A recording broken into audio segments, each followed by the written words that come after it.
بسم اللہ الرحمن الرحیم. السلام علیکم. کتابیں جو میں نے پڑھیں، اب جو شورش کاشمیری صاحب کے بارے میں محمود صاحب کے جو مطالعہ رہا ہے وہ اپنے اختتام کی طرف جا رہا ہے.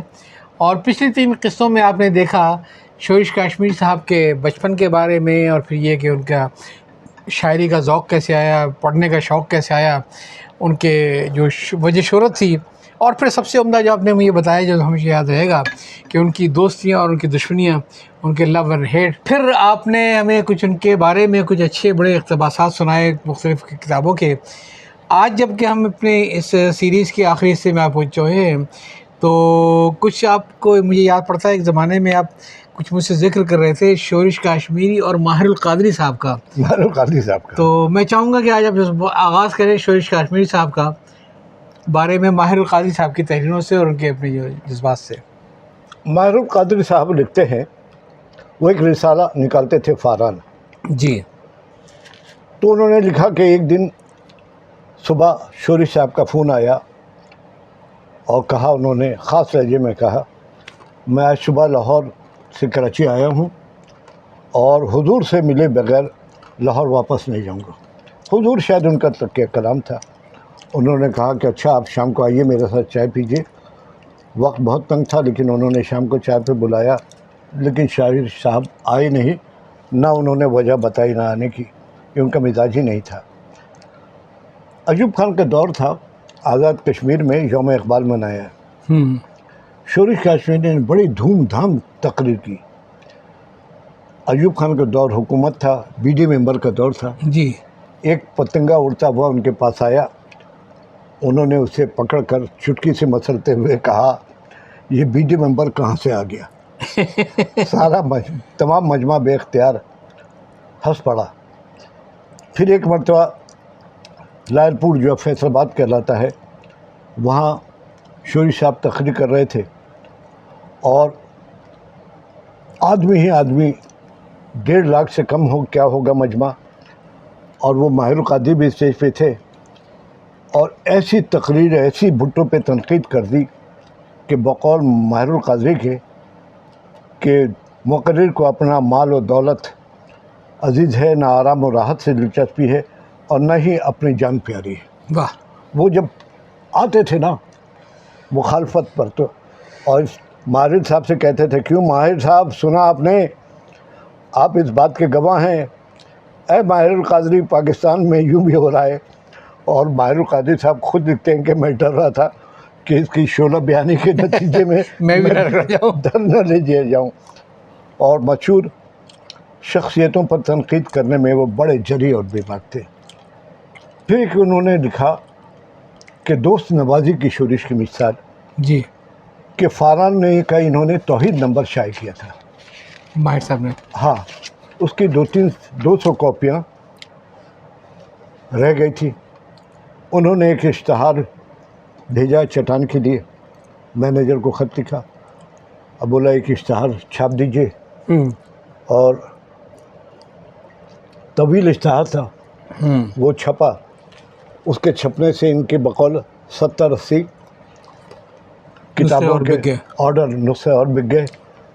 اور انہوں نے مینیجر کو بولا کہ آپ میرے اشتہار کی بل بھیج دیجیے، میں ادا کر دوں گا. مینیجر کا جواب آیا کہ آپ سے اس اشتہار کی اجرت نہیں لی جائے گی. صحیح. یعنی ایک طرح سے انہوں نے ماہر القادری صاحب کو تھوڑا سا اوبلائز کیا.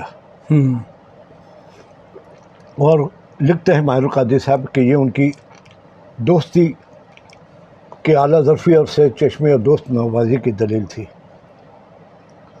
ایک خط میں انہوں نے لکھا، ابوالکلام آزاد کے بارے میں ماہر صاحب سے ان کی تھوڑی سی انبن ہوئی. اچھا.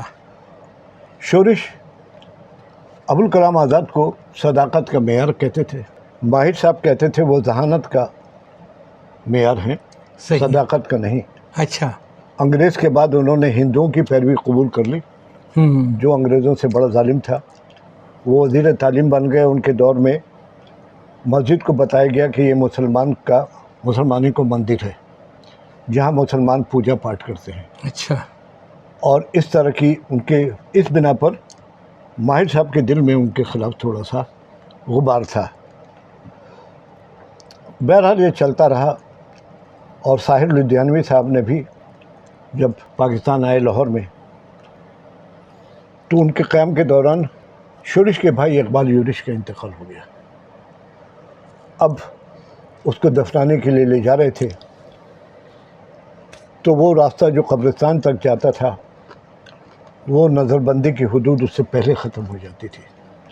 شورش کا تو دل کرتا تھا کہ میں چلا جاؤں، کیا ہوگا، کچھ اور گرفتار ہو جاؤں گا، لیکن دوستوں نے منع کر دیا. اور اس کے بعد جو لوگ گھر پہ آ گئے، یہ کھڑا رہا اور جنازے کو دیکھتا رہا. ایک جنازہ جا رہا ہے دوش پر تقدیر کے. میت دفتر کر جب لوگ آئے تو پولیس، پیسہ اقبال کا پولیس اسٹیشن کا سب انسپکٹر ہاتھ میں حکم نامہ لے کے کھڑا تھا کہ اس پابندی کو ختم کر دیا جاتا ہے، ان کی نقل حرکت پر کوئی پابندی نہیں. اوہ، تدفین کے بعد یہ تدفین کے بعد ساحر غصے سے کانپنے لگا. شورش کے ہاتھ سے حکم نامہ لے کر اس نے ذیل کے اشعار لکھے اور سب انسپکٹر کے حوالے کر کے طنزاً کہا، حکم حضور سے اطلاع پائی. اب وہ میں قطعے پڑھ دیتا ہوں. ایک دیا اور بجھا اور بڑھی تاریکی، ایک دیا اور بجھا اور بڑی تاریکی، شب کی سنگین سیاہی کو مبارک کہہ دو. واہ. جاؤ بجھتی ہوئی آنکھوں کے سسکتے اشکو، جاؤ فرعون کی شاہی کو مبارک کہہ دو. دوسرا قطعہ ہے، جاؤ جمہور کے روندھے ہوئے بے بس جذبو، جاؤ پگھلا ہوا تپتا ہوا لاوا بن جاؤ، جاؤ معصوم جنازے کے فسردہ پھولو، جاؤ قانون کے ایوان پہ شعلے برساؤ. واہ. تیسرا ہے، جاؤ اے وقت کے تاریک بھیانک سایو، میک ڈونلڈ جو وہ تھا، میک ڈونلڈ سے کہو اب کوئی زحمت نہ کرے، جاؤ اس قتل کے بالواسطہ مجرم سے کہو اب کوئی وعدہ تکلیف مروت نہ کرے. اور پھر ہے، جاؤ پنجاب کی سرکار سے کہہ دو، سینکڑوں سینے میں چنگاریاں درخشاں ہیں، موت ایوان وزارت پہ کھڑی ہستی ہے، جاؤ خضر سے کہہ دو کہ ہم زندہ ہیں. شورش کاشمیری کی شاعری پر ہم تھوڑی سی بات کر لیتے ہیں. جی. شورش کاشمیری کا یہ مشہور شعر ہے، میرے وطن کی سیاست کا حال مت پوچھو، میرے وطن کی سیاست کا حال مت پوچھو، گھری ہوئی ہے طوائف تماش بینوں میں. یہ ایک ایسا شعر ہے جو شورش کی شاعری کو ہمیشہ زندہ رہے گا. بڑا سدا بہار شعر ہے. ہاں، ہر دور میں، ہر دور کا شعر ہے، خصوصاً پاکستان کے اندر. ساحر صاحب لکھتے ہیں کہ ان کی نثر کی طرح شاعری میں بھی ان کی طبیعت نے خوب جوہر دکھائے. ان کی نظموں میں کس قدر تنوع اور بقلمانی ہوتی تھی. پھر قدرت گوئی کا یہ عالم کہ 10-12 شعروں کی غزل یا نظم چند منٹ میں کہہ کر دم لیتے. واہ. اور مشاعرہ چاہے ریڈیو سے ہو، ٹیلی ویژن سے کتنا ہی بھاوری معاوضہ ہو، وہ مشاعرے میں شریک نہ ہوتے. اور ایسا بھی ہوا کہ کسی بھی ادبی نشست میں اپنا کلام نہ سناتے. وہ اس طرح سے بھی منفرد تھے کہ ان کی زبان سے ان کا کوئی شعر نہیں سنا گیا. اور ان کی زبان کی طرح ان کا قلم بھی شوق تھا. شعر و ادب کی ایسی جامعت کم ہی دیکھنے میں آئی ہے. نثر و نظر پہلو دار ہوتی، ایک شعر اور ایک جملے کے کئی روپ. اب میں کچھ اپنی آبزرویشن بتاتا ہوں. 1972 یا 73 میں ایک تصویر جنگ میں شائع ہوئی، جنگ اخبار میں، کہ کراچی یونیورسٹی کے اندر ایک خاتون اسکرٹ پہنے ہوئے سگریٹ نوشی کر رہی. صحیح. وہ سگریٹ نوشی تھی یا چرت پی رہی تھی؟ اخبار نے کیپشن لگا دیا کہ چرت پی رہی ہے. اول تو یہ تو پتہ ہی نہیں چل سکتا کہ سگریٹ ہے یہ کیا ہے. شورش صاحب نے اس تصویر کو اپنے اخبار کے چٹان کے اندرونی صفحے پر لگایا اور اس کے ساتھ ایک نظم شائع کر دی، بیٹی بیٹی بیٹی. کیا اس کے اشعار ہیں، علم کا پیچ و تاب ہے بیٹی، تو بڑی لاجواب ہے بیٹی، آب زمزم کی آبرو غائب، دور جام شراب ہے بیٹی، کش لگا کاکلوں کے سائے میں، دی زیر عتاب ہے بیٹی، واہ اور ہیں میری 7 بیٹیاں شورش، ہیں میری 7 بیٹیاں شورش، اس لیے اضطراب ہے بیٹی۔ بہت عمدہ، بہت عمدہ جناب، بہت عمدہ۔ شورش کے چند اشعار ہیں لیکن معاملہ طویل ہو جائے گا۔ اب میں ان کی حاضر جوابی کے چند واقعات۔ 73 میں جب وہ جیل سے، بھٹو کی جیل سے رہا ہو کر کے آئے کراچی میں، تو جمعیت الفلاح میں ایک نشست تھی ان کے ساتھ، صحیح ہے، تقریر نہیں تھی، نشست، لوگ سوال جواب کرتے تھے۔ جیل کا حال چال پوچھا گیا تو انہوں نے بولا بھائی جیل سے جب میں رہا ہو کے آیا، بھٹو صاحب سے تو پرانی دوستی تھی، انہوں نے مجھے بلایا، میں ملنے کے لیے گیا، کمرے میں داخل ہوا تو وہاں بہت سارے وزیر، جدوئی، پیرزادہ، تو یہ تو وہ سب بیٹھے ہوئے تھے۔ مجھے داخل ہوتے ہی دیکھ کر کے بھٹو صاحب دوڑ کر آئے، مجھے گلے لگایا، اب بولا میرا بھائی آ گیا، میرا بھائی آ گیا۔ یہ کہتے ہیں میں ان کو کیا جواب دیتا، کیسے بھائی ہے کہ تم نے مجھے جیل میں ڈال دیا۔ پھر انہوں نے پوچھا شورش کیا تم میرے بھائی نہیں ہو؟ انہوں نے جواب دیا جی ہاں، حضرت یوسف کے بھی کچھ بھائی تھے، برادران یوسف۔ جب یہ گورنر موسیٰ نے جو گرفتار کیا تھا، جب رہائی ہوئی تو سیکریٹری اطلاعات نے فون کیا کہ گورنر صاحب آپ سے ملنا چاہتے ہیں، آپ آج نہیں تو کل 5 بجے آ جائیں اور افطار بھی وہیں کریں، روزہ افطار۔ رمضان کے دن تھے، ہمارے گورنر صاحب اصل عشیری عقیدے کے تھے، صحیح۔ تو شورش نے کہہ دیا کہ میرے اور ان کے افطار میں 10 منٹ کا فرق ہے۔ دوسرے یہ کہ میں بیمار ہوں، روزہ نہیں رکھتا۔ پھر گورنر سے ملاقات ہوئی تو انہوں نے بولا ایوب خان سے ملے، وہ اب بھی آپ کے دوست ہیں، ان سے ملو، وہ مصافحہ نہیں معانقہ کریں گے۔ شورش نے ہنستے ہوئے جواب دیا مصافحہ کرنے پر تو 6 مہینے کی نظر بندی ملی تھی، معانقہ کرنے پر تو گلے کا رسہ ملے گا۔ اس پر گورنر صاحب بہت ہنسے، ان کا اصرار تھا کہ ان سے ملے۔ اب ہم شورش کی کتابوں پر نظر ڈالتے ہیں۔ ان کی ایک کتاب ہے شب جائی کے منبودم، یہ ان کا عمرے کا جو سفر تھا اس کی ان کی آبزرویشن کا صحیح اردو لفظ کیا ہوگا، مشاہدات، تاثرات، وہ اب بڑے اچھے انداز میں انہوں نے بیان کیا ہے۔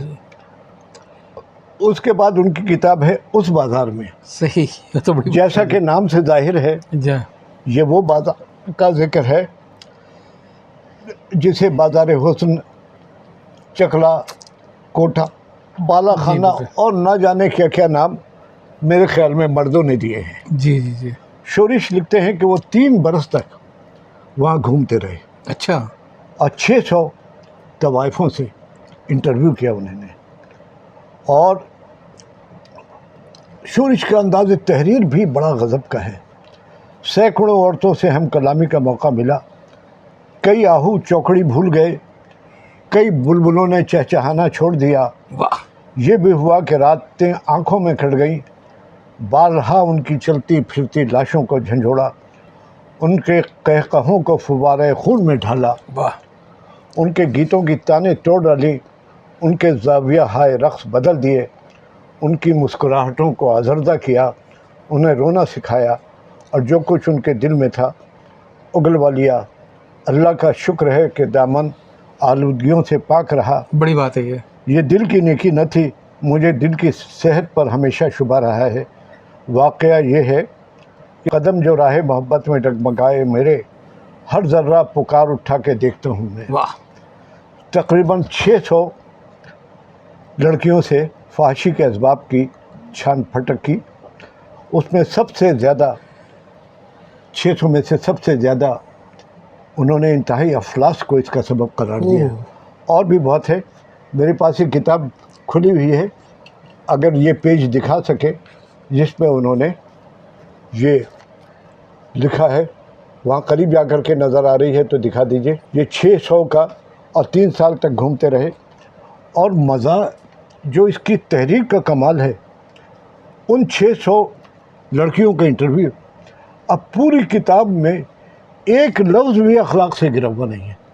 وہاں جا کے اتنا وہاں جا کے ان سے انٹرویو لیے وہ، اور لکھنے کا اس کا انداز ہے، ان کا گفتگو زیادہ تر ان طوائف سے ہوئی جو رقص و نغمہ والی تھی، لیکن اکا دکا طور پر جسم جسم فروشی کی بھی ایک سے ہو گیا، اور ان میں سے ایک نے کہا کہ آپ یقین کریں میں نے ضمیر کی ادنا سی گھبراہٹ کے بعد اپنا جسم بیچ ڈالا۔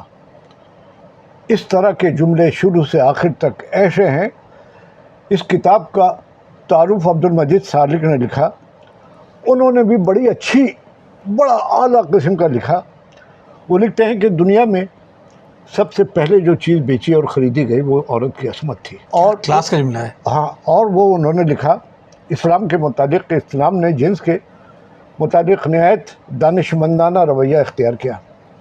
اس نے تقاضائے جنس کی حیثیت کو تسلیم کیا، تعداد ازدواج کی ضمن اجازت دی، لونڈیوں سے تمتع کی گنجائش بھی پیدا کی، طلاق کو بھی آسان کر دیا۔ ان سب رخصتوں کے بعد، ان رخصتوں اور اجازتوں کے بعد زنا کی سزا کی سختی طبعی و قدرتی تھی، یعنی اتنی مردوں کو سہولتیں دی گئیں، اس کے بعد تو جو زنا۔ شورش کاشمیری کی اس کتاب میں چند نظمیں بھی شروع ہیں، اور خاص کر یہ ایک مصرع جو مجھے یاد رہ گیا ہے وہ بھی غضب کا ہے کہ بک گئی، بکنے کی شے تھی پارسائی بک گئی، پارسائی بک گئی، پارسائی بک گئی۔ اور اس کے علاوہ شورش کی کتاب بہت ساری ہیں۔ تحریک ختم نبوت، یہ میں پڑھ دیتا ہوں، اتنا کہاں یاد۔ بوئے گل نالائے دل دودے چراغ محفل، پس دیوار زندہ، موت سے واپسی۔ موت سے واپسی پر ایک بات لکھ دوں کہ ایوب خان جب صدر تھے تو انہوں نے ایک کتاب لکھی فرینڈ ناٹ ماسٹرز۔ جی، اس کتاب لکھنے پر ان کے قصیدہ خانوں نے ایسا شور لکھا کہ اس سے اچھی کتاب کوئی لکھی نہیں گئی ہے۔ کئی زبانوں میں ترجمے کرائے گئے، اس کے علاوہ اسکول کالج کے اندر بھی ان کو نصاب میں ہوتی۔